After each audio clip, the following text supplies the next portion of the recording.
boa noite a todos. Bem-vindos a mais um webinar de formação de pais. Para quem não me conhece, sou Marco Aurélio, sou pai fundador do colégio, tenho 5 filhos, sou casado com a Isabel Lima, que trabalha na unidade de mananciais, e profissionalmente na área de inteligência de mercado, além de atuar por vários anos aí em cursos de orientação familiar, né. Atualmente, sou o presidente da Associação de Pais, né, e a associação é uma grande parceira do Colégio Bosque Mananciais aí em diversas atividades como essa que teremos hoje, tá. Os temas de nossas formações, eu acho que como todo mundo sabe, né, estão muito ligados ao projeto Líder 100, né, que é adotado pelo Colégio Bosque Mananciais e em diversos outros colégios de todo o mundo, né. Já estamos aí há alguns anos trabalhando com o Líder 100. Mas desta vez, um pouco diferente do normal, decidimos fazer uma edição especial, né, das nossas formações, pensando na comemoração do mês dos pais, né. E por isso a gente trouxe aqui um convidado especial, né. Neste mês, então, teremos essas 2 formações, a semana passada e esta no dia de hoje.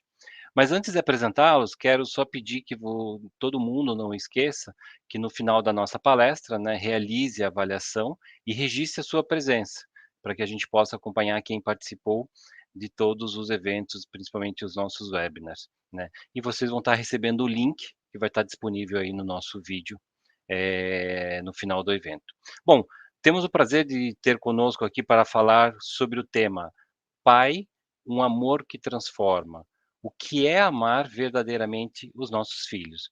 Quero chamar o nosso palestrante, que ele é administrador, escritor, palestrante há mais de 20 anos, pai de 3 filhos, né, realiza aí treinamentos sobre motivação, vendas, atendimento ao cliente, liderança e marketing, muito conceituado nacionalmente, né, formado em diversas universidades nacionais e internacionais, já mais de 300.000 pessoas assistiram presencialmente suas palestras e é frequentemente aí contratado pelas maiores empresas do Brasil e do mundo.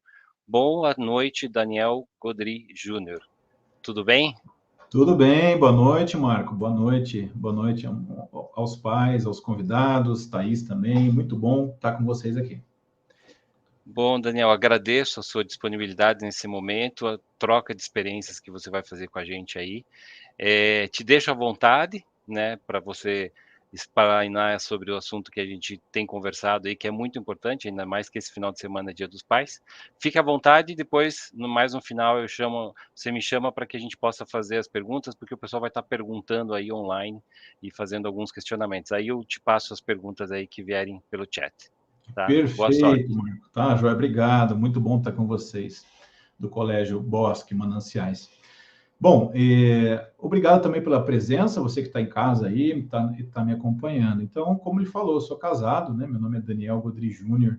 Nós vamos falar hoje o tema Pai, um amor que transforma. Mas antes de entrar no tema, eu queria contar para vocês uma história que aconteceu com a minha mãe. Ela comprou uma máquina de fazer pão. Sabe aquela máquina que se liga na tomada e faz o pãozinho? Pois é. E ela comprou lá no início. Então, talvez as máquinas não eram tão desenvolvidas naquela época. E a máquina veio, depois ela me contou, não sabia isso, veio um adesivo colado na máquina. Atenção, é normal que nos primeiros usos a máquina solte fumaça. Bizarrices do Brasil, né? Em vez de tirar a fumaça, eles colocaram um adesivo avisando. Ok. Minha mãe tirou o adesivo, levou a máquina para a praia para usar a primeira vez. E lá na praia, estava eu e meu pai na sala, assistindo um jogo de futebol, o pãozinho sendo feito na cozinha, conjugado com a sala, e minha mãe na garagem, dando uma varrida na garagem. Começou uma fumaça na máquina. E eu não sabia, não tinha visto aquele adesivo. Notei aquela fumaça e falei, mãe! Ela respondeu lá de fora, ah!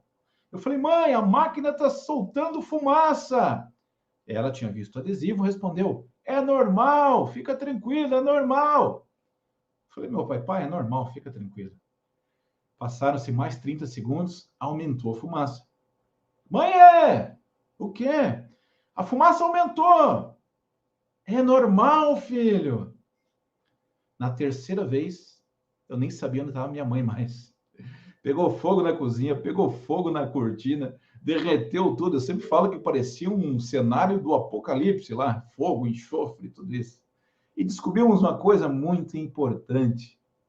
Nunca ligue uma máquina 110 em 220, que a máquina derrete. Ela não suporta, ela não aguenta. O que isso tem a ver com a educação de filhos, né? Tem a ver que, às vezes, a gente recebe o filho sem manual, né? Às vezes a gente aprende a ser pai sendo. Tem um livro que diz assim, um título, né? Sempre me achei um bom pai até eu ter o meu primeiro filho. E é mais ou menos assim, né? A gente acha que sabe ser pai até que a gente tenha filhos. E ter filhos é um desafio. E hoje, então, nós vamos falar desse tema, o que é verdadeiramente amar. Se a gente perguntasse para você que está assistindo, ou para qualquer pessoa do Brasil, se é importante amar o filho, sendo pai ou sendo mãe, todos diriam 100% claro, é importantíssimo amar. Mas o que a gente não concordaria é na maneira de amar. Nós amamos as pessoas de maneira diferente e pior, temos conceitos diferentes sobre o que é o amor, conceitos mais variados possíveis. Amar faz parte da educação, mas hoje nós vamos falar sobre o que é verdadeiramente amar. Eu tive a oportunidade de palestrar com um saudoso palestrante falecido que era especialista nessa área. O nome dele era Dr. Isami Tiba. Ele deu um contexto bem legal uma vez, que eu nunca mais esqueci. Ele disse assim, Daniel, na nossa época, na minha época, antigamente, os pais eram durões demais. Eles eram rígidos demais. Os pais costumavam castigar fisicamente os filhos. Os pais costumavam exercer força bruta com os filhos. Reclamou, olhou errado, perguntou coisa errada, apanhava, e apanhava às vezes de uma maneira brutal. A nossa geração, ele disse, a sua geração, já é uma geração que veio desses pais e que tentou compensar essa brutalidade indo para o lado oposto, deixando fazer o que o filho quer a toda hora, a todo momento, e tratando o filho não como filho, mas como um amigo. Então, muitos pensam que amar e ser o paizão é ser o amigo do filho, deixar chegar a hora que quer, ver o que quer, quando quer, sem limites nenhum. E isso é responsável por uma sociedade onde as pessoas são inconsequentes, onde os filhos acham que podem ser, no mundo lá fora, aquilo que eles às vezes tentam ser no mundo dentro. Quando o pai é permissivo demais e passou ao outro lado do pêndulo, também isso é perigoso. A gente anda, e você anda, nós conseguimos ficar eretos, em pé, porque nós temos equilíbrio. Uma planta, para ser cultivada, ela precisa ter equilíbrio. Coloque água demais na planta, ela morre. Coloque água de menos na planta, ela morre.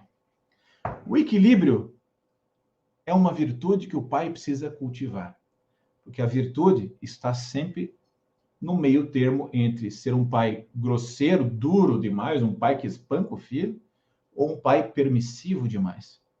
Eu sempre digo que existe uma virtude entre aquela mulher que anda de burca, só com o olho aparecendo, e aquela mulher que anda com tudo aparecendo.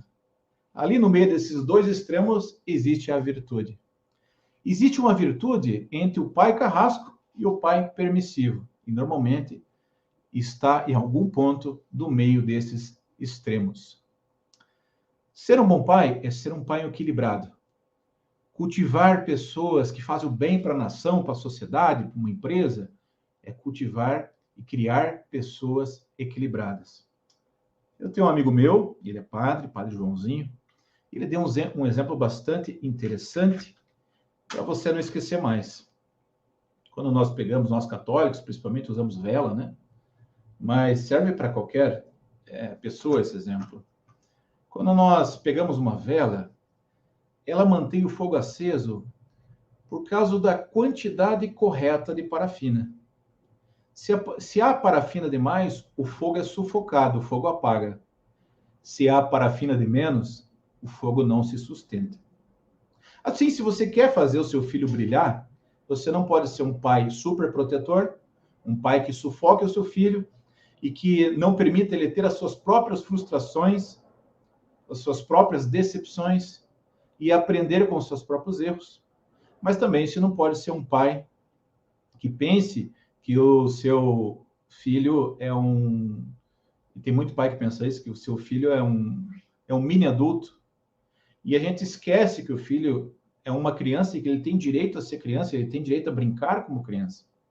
Então, entre esses dois extremos, existe algum ponto que nós precisamos encontrar a virtude e a medida correta para que o nosso filho se desenvolva e venha a ser aquilo para que Deus o fez, luz do mundo, sal da terra, alguém que faz a diferença aonde ele estiver, no meio que ele estiver, como um bom profissional, como um bom pai de família, como um bom cristão, como um bom cidadão. Falando ainda do fósforo, né? Eu sempre brinco na palestra, filosofia do fósforo. O fósforo brilhar, ele precisa esquentar a cabeça um pouco. Você não será um bom pai, uma boa mãe, hoje eu estou falando especialmente para o gênero masculino, se você não pagar o preço de brilhar. O fósforo só brilha porque ele tem a coragem de esquentar a cabeça, se preocupar. Não existe amor sem preocupação, não existe amor sem renúncia, não existe amor sem se doar, não existe amor sem troca, não existe amor sem decisão. E, de fato, o amor cristão, ele vai muito além do sentimento. O amor cristão é um amor de decidir. E quando eu decido a favor do outro, quando eu deixo o meu egoísmo de lado, meu egocentrismo de lado, e me dou numa atitude altruísta ao outro, eu estou escolhendo muitas vezes renunciar ao meu tempo, renunciar à minha noite de sono para cuidar do meu filho, da minha filha. Estou pagando um preço para que no futuro as coisas funcionem e as coisas deem certo.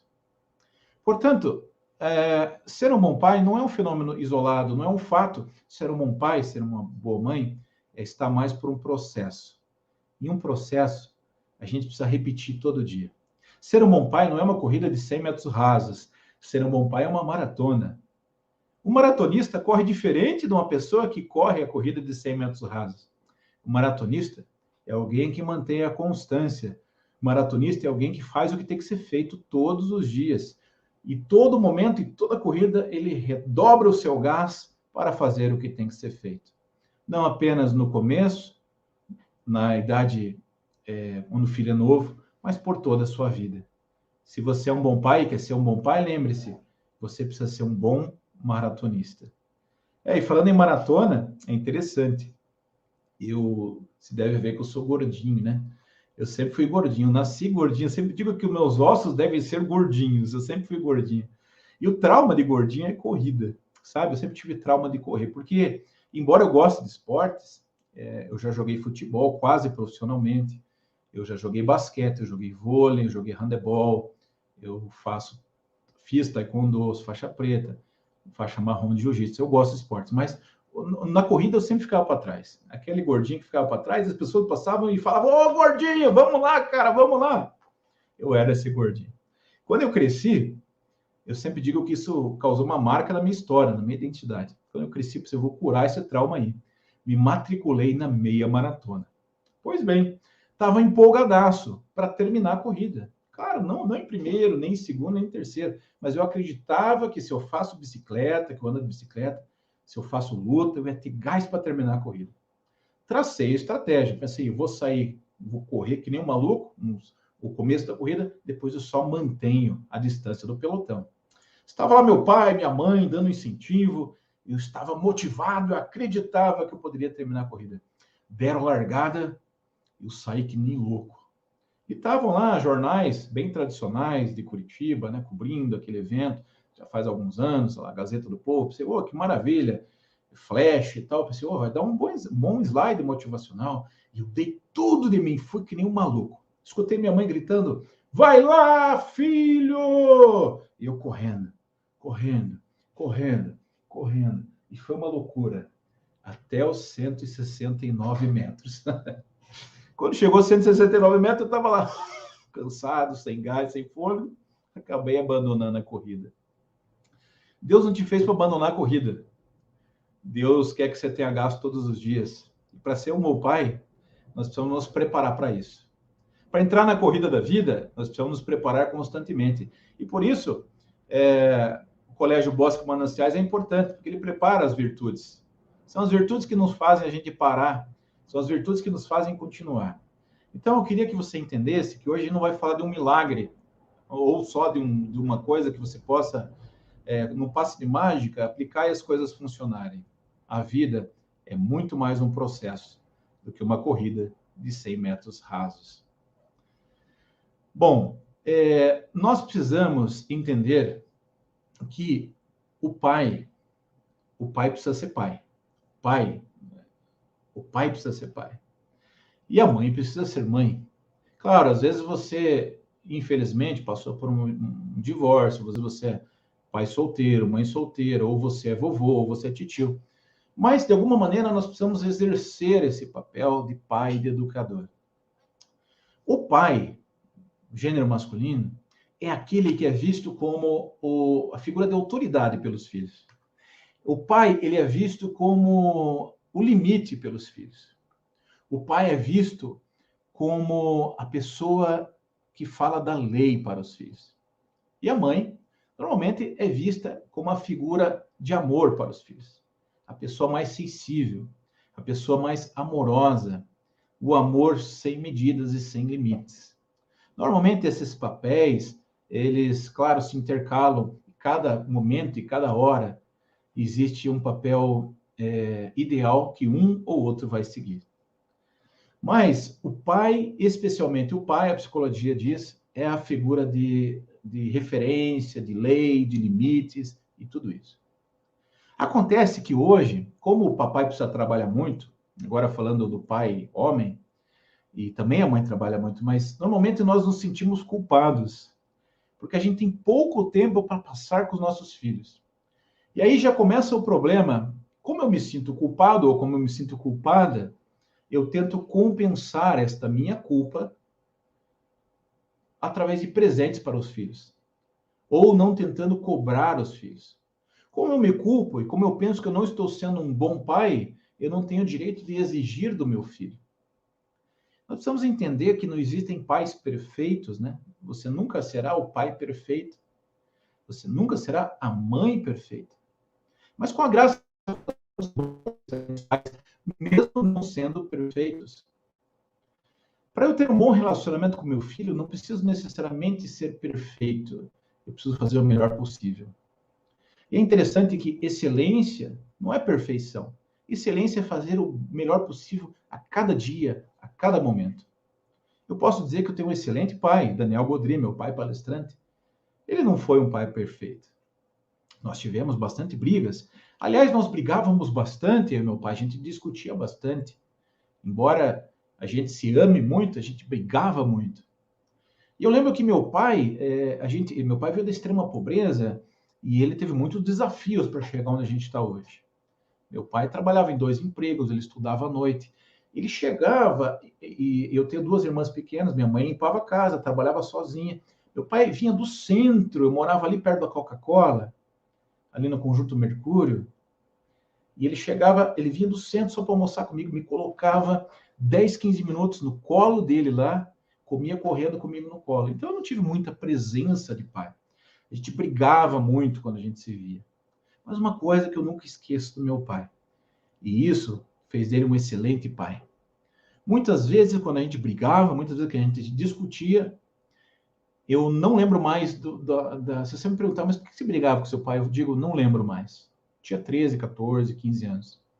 Mas eu lembro, isso marcou positivamente a minha infância, que sempre que a gente brigava, todos os dias meu pai ia lá pedir perdão. Ele saía do posto de autoridade dele, e muitas vezes ele estava certo, eu estava errado, mas ele ia lá do lado da minha cama, ele se ajoelhava do meu lado, colocava a mão na minha cabeça e falava, filho, você perdoa o papai? Você perdoa porque eu fui grosso demais? Porque eu falei o que eu tinha que falar de um jeito errado? E aí eu dava um nó na garganta, assim, eu não conseguia, às vezes só acenava com a cabeça, tipo, eu perdoo. Às vezes eu pedia desculpa, mas raramente eu conseguia pedir desculpa. E isso marcou positivamente meu pai e a minha história com ele. Então eu posso dizer, sim, meu pai não foi perfeito, mas é um excelente pai é um pai acima da média, e isso é o que conta. Isso que vai contar para o seu filho. Vai contar você fazer o melhor com aquilo que você hoje tem à mão. Bom, outro fato é o pai se sente exausto, né? E quando o pai se sente exausto, ele também acaba deixando os filhos com uma educação terceirizada. E é tão fácil hoje você entregar um aparelho desse para o teu filho, né, e deixar ele lá quantas horas ele quiser, ou deixar ele no computador quanto ele quiser, ou na internet quanto ele quiser, se trancar onde ele quiser, porque esse é um meio fácil, né? O pai está exausto, ele não tem força, às vezes o filho pequeno ele quer brincar, ele quer ficar com o pai, e uma maneira fácil de descansar é deixar o filho com eletrônicos, com internet, com joguinho online e tudo isso.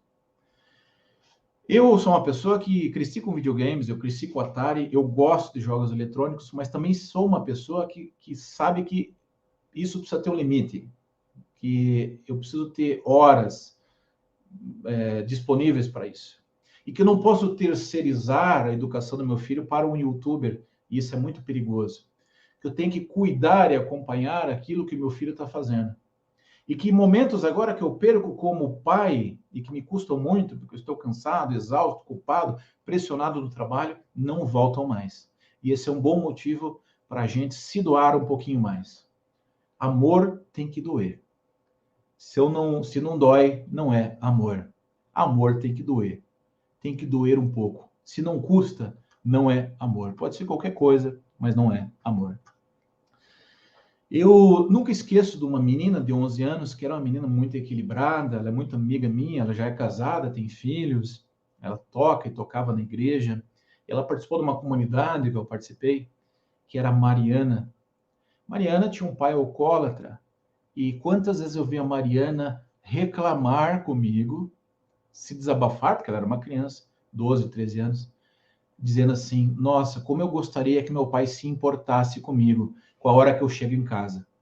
Como eu gostaria que quando eu atraso, meu pai ligasse para mim, Mariana, você está bem? Você vem para casa? Nós combinamos um horário.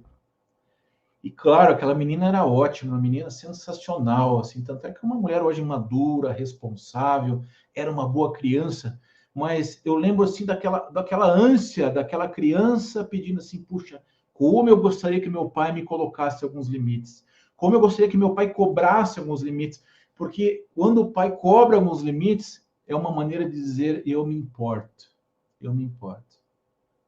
Quando o teu filho entender que quando você cobra ele de escovar os dentes, quando você cobra ele ou lembra ele de orar antes de dormir, quando você cobra dele a tarefa, é porque você quer bem dele, ele vai se sentir amado. Quando ele entender isso, ele vai se sentir amado.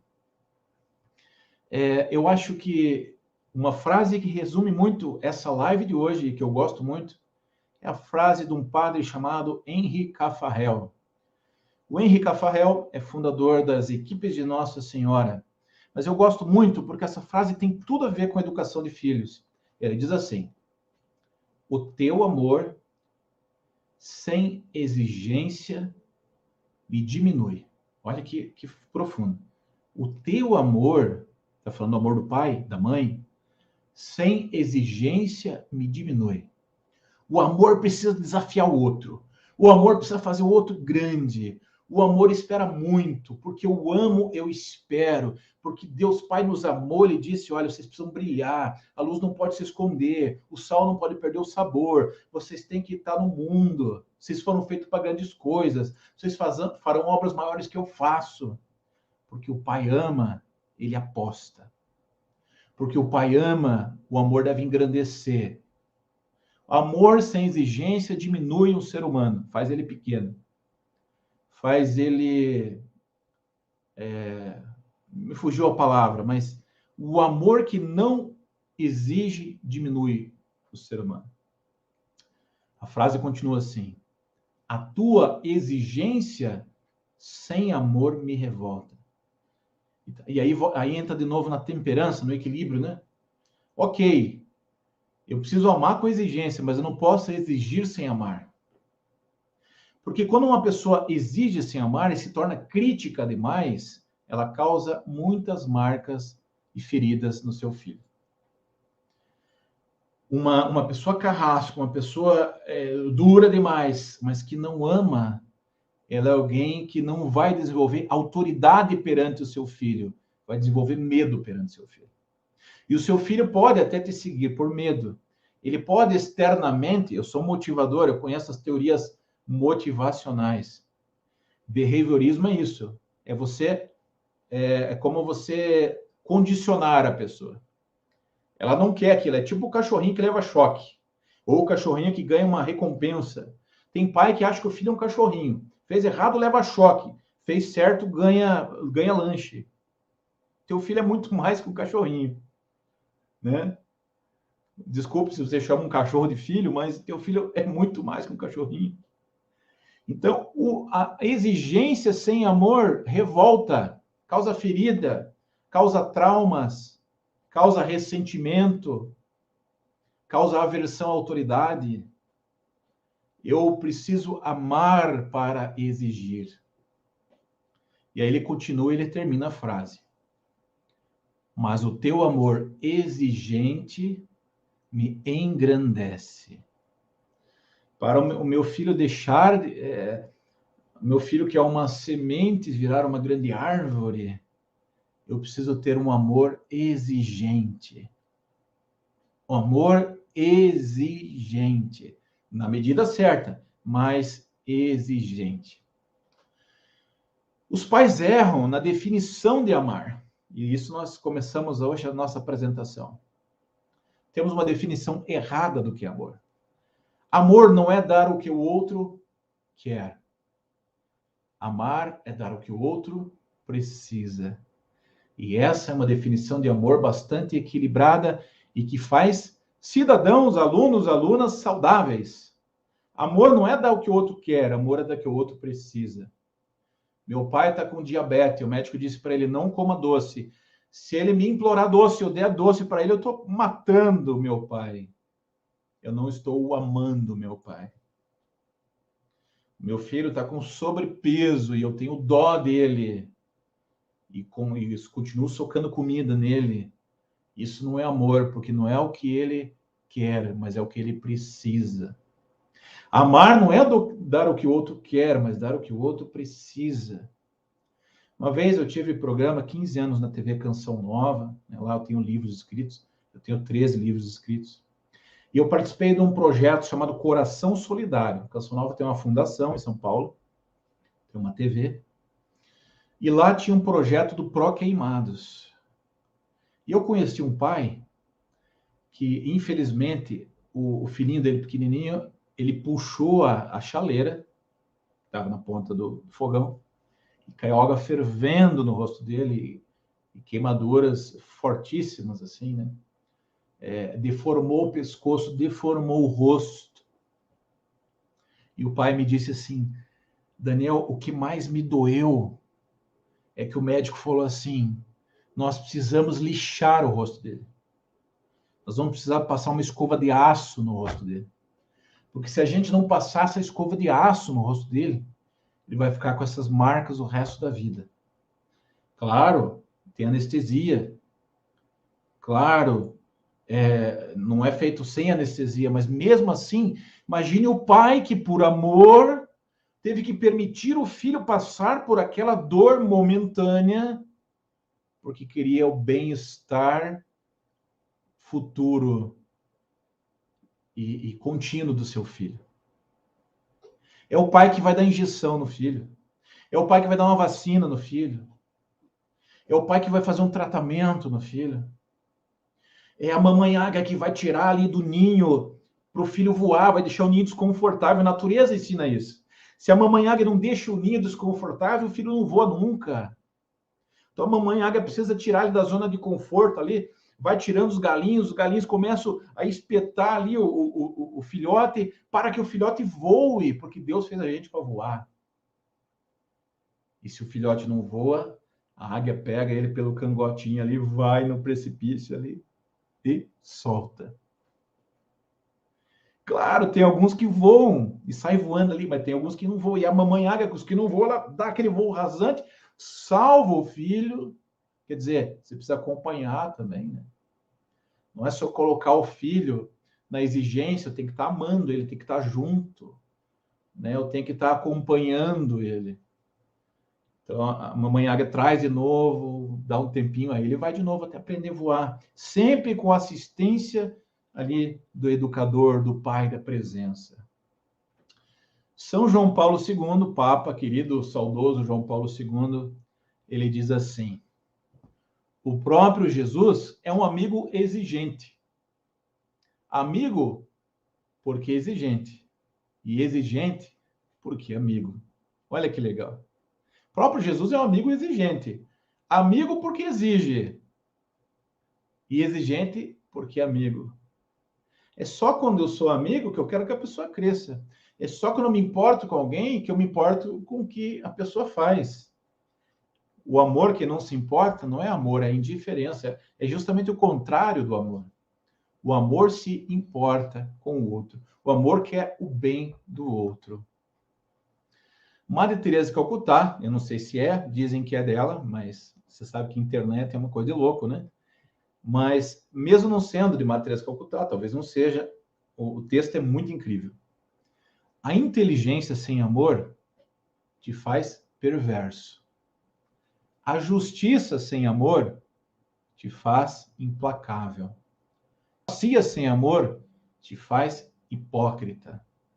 O êxito sem amor te faz arrogante. A riqueza sem amor te faz avarento. A docilidade sem amor te faz servil. A pobreza sem amor te faz orgulhoso. A beleza sem amor te faz ridículo. A autoridade sem amor te faz tirano. O trabalho sem amor te faz escravo. A simplicidade sem amor te deprecia. A oração sem amor te faz introvertido. A lei sem amor mata, escraviza. A política sem amor te deixa egoísta. A fé sem amor te deixa fanático. A cruz sem amor vira tortura. E a vida sem amor não tem sentido.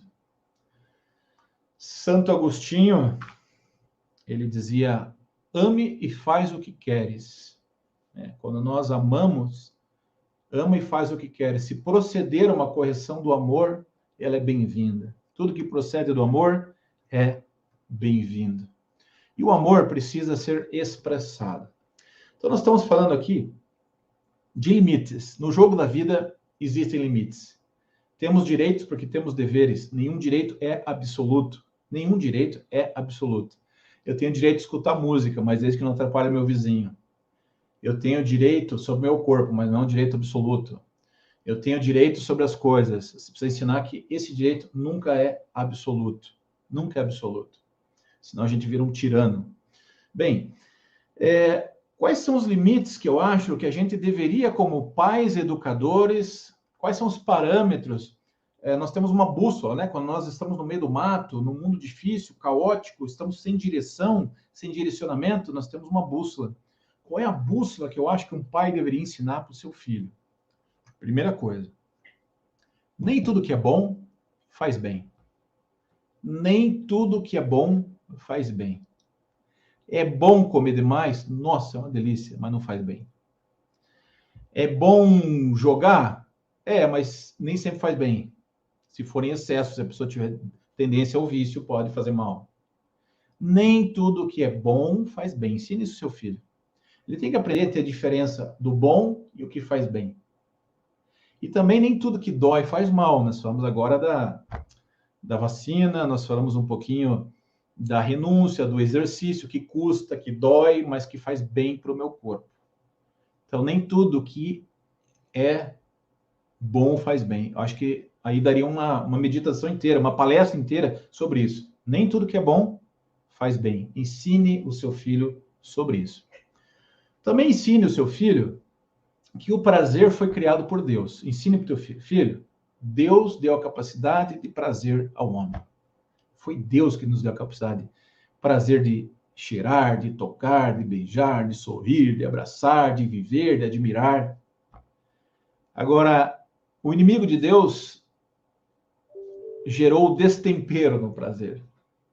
Então, ensine para o seu filho que o prazer ele precisa estar ordenado para algo, para um fim.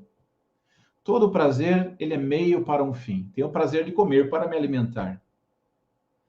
Tenho o prazer sexual para sobrevivência da espécie, reprodução da espécie, união do casal. Todo prazer, ensina o seu filho, tem que ser ordenado.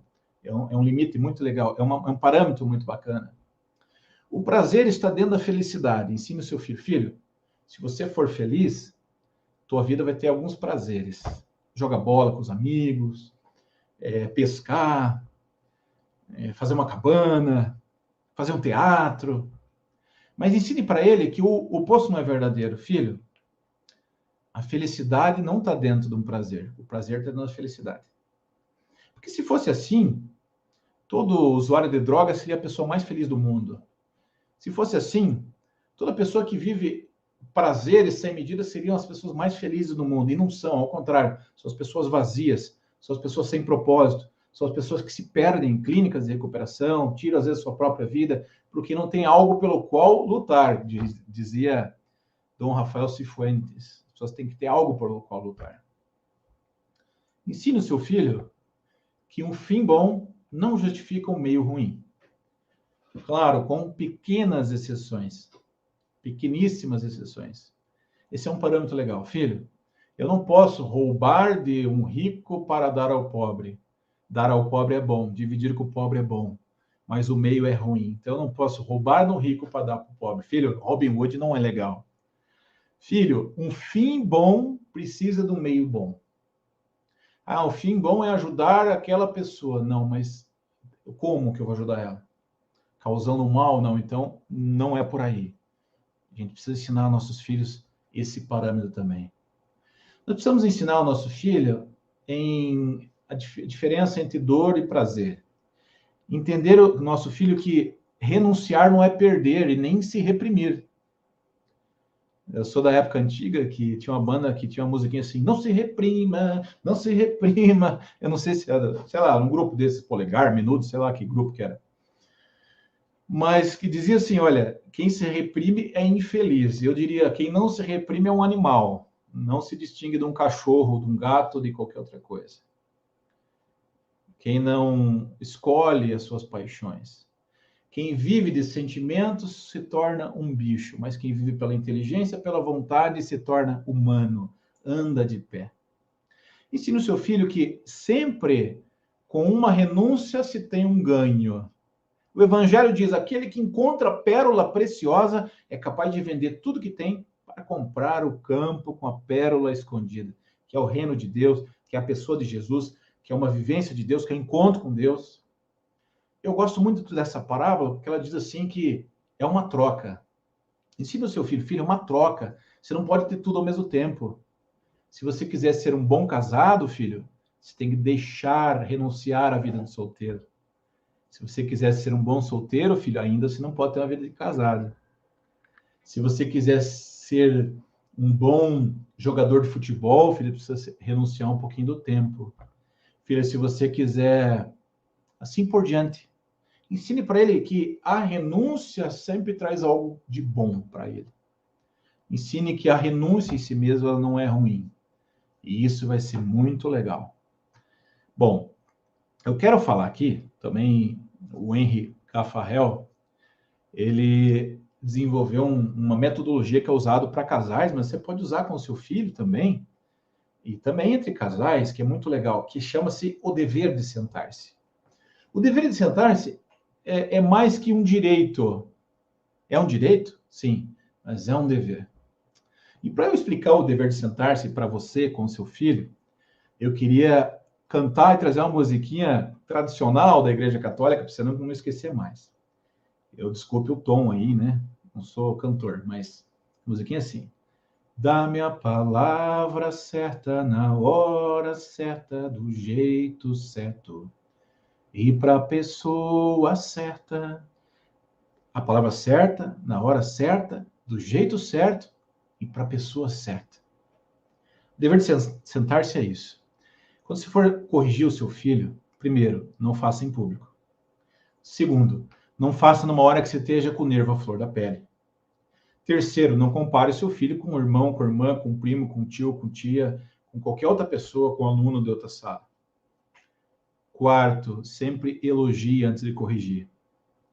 Diga que ele não é todo errado, que tem alguns pontos na vida dele ou naquela ocasião que você está falando do que ele fez, não dele. Ensine o seu filho, a sua filha, a se diferenciar daquilo que ele faz. Você não é o que você faz. Você é mais do que você faz. Ensine o seu filho a se diferenciar dos seus limites, dos seus defeitos. Não é porque eu tenho um defeito que eu sou um defeito. Então, a palavra certa. Palavra certa. Jesus era bom nisso. Jesus, ele nunca pecou, né? Segundo o Evangelho, foi igual a nós, exceto no pecado. E ele tinha a capacidade de chamar as pessoas de burra sem xingar, sem ofender e sem pecar. Ele dizia, homens lentos de inteligência. Ah, que coisa boa. A palavra certa. Se fosse eu lá, ô burro, ô jegue, ô demorado. Homens lentos de inteligência. Então, a palavra certa. Cuide com as palavras, porque você pode estar falando a coisa certa com as palavras erradas, palavras que ferem, palavras que machucam. Use as palavras adequadas, a palavra certa, na hora certa. Qual é a hora certa? A hora que os ânimos estão para baixo, no local adequado, do jeito certo, então, no tom adequado, sem gritar. Quando eu faço o dever de sentar-se, eu não quero atingir o outro, nem meu filho, nem meu cônjuge. Eu quero atingir o meu problema entre eu e o meu filho, ou entre eu e o cônjuge. Há uma diferença muito grande entre atacar o problema entre nós e atacar o outro. Você não presta é diferente de o que você fez não foi legal.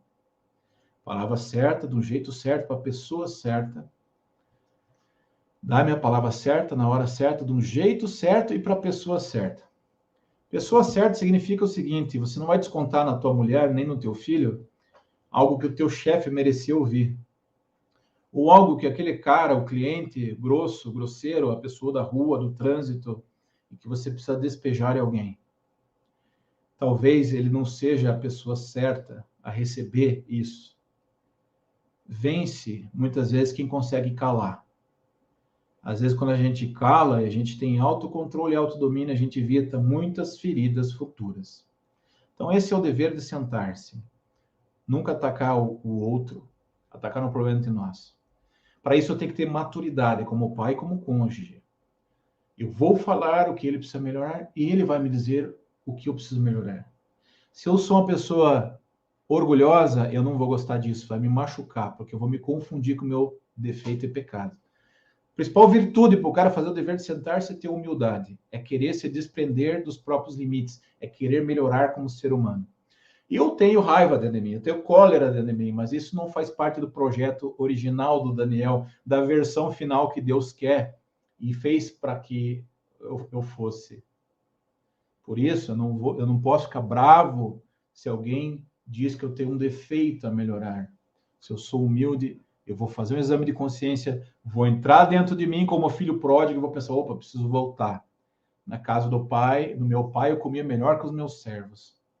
Então, esse exame de consciência. Nunca ameace o seu filho sem consequências. O que acontece? Hoje eu vejo muito em mercado, né?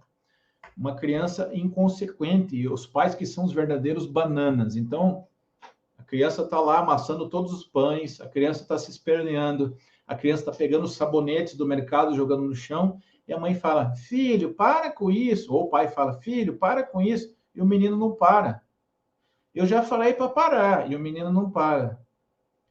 Ele é terrível, ele não para mesmo, a mulher disse para mim. Não para porque não tem consequência. Quando um filho faz alguma coisa errada e ele não é punido de alguma maneira, ficando um tempinho de castigo, ficando sem o joguinho. Primeiro, eu estou destruindo a minha autoridade.